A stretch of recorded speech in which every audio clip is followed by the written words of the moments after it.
Okay, so that was number 9 and 10. Now let's solve problem number 11. So for problem number 11, it says solve the equation, and I have x squared minus 6x plus 34 equals 0. Now what do you notice about the possible solutions? So the i's in them mean what? Imaginary number. Now the first part's the real part and the second part's the imaginary number. So what do we call the two together? A complex number. So do you remember what Mr. Adams said about complex numbers? When did we see complex numbers?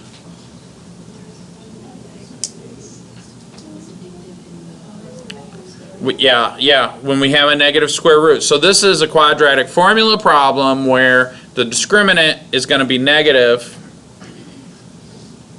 Is it discriminant or determinant? I always get the two confused. Discriminant, right? Yeah. So anyways, I'm thinking of matrices and stuff. I have too many mathematical terms in my brain. So, but that square root part has a negative. So let's see. I need to plug this into the formula. X is equal to negative b plus or minus the square root of b squared minus 4 times a times c all over 2a. Right? And so what's a? A is the 1 because I have 1x squared. B is the negative 6, right? Because that's what's in front of it. Oops. That's my negative 6. And then C is positive 34. Okay?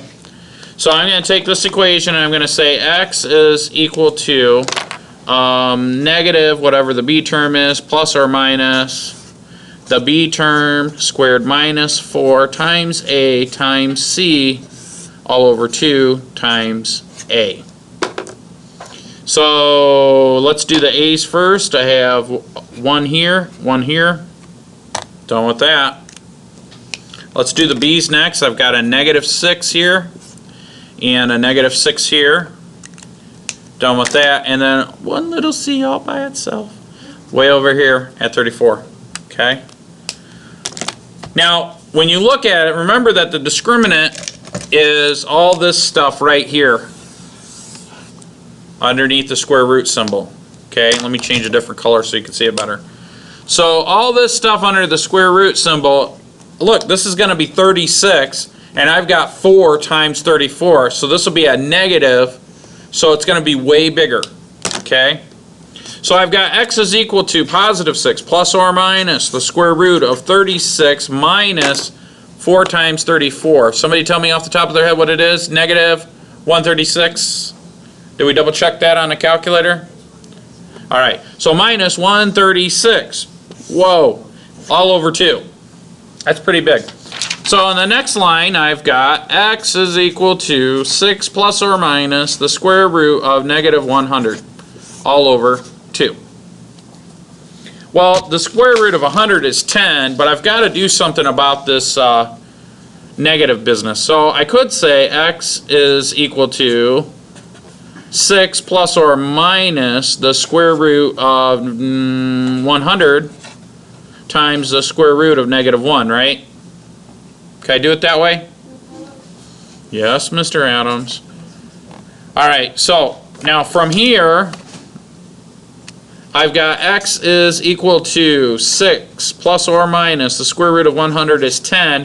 What's the square root of negative 1? I all over 2, but I'm going to say over 2 like this. I could do that, right? Yes, Mr. Adams. So then I've got 6 divided by 2, which is 3, plus or minus 5 divided by 2, or I said the answer, 10 divided by 2, which is 5, times I. You could separate that if you wanted to. You could say x is equal to 3 plus 5i, or x is equal to 3 minus 5i. Was that one of our solutions? Let me see. Oh man, I got a lot of stuff there. Yeah, here it is right here, right? 3 plus or minus 5i.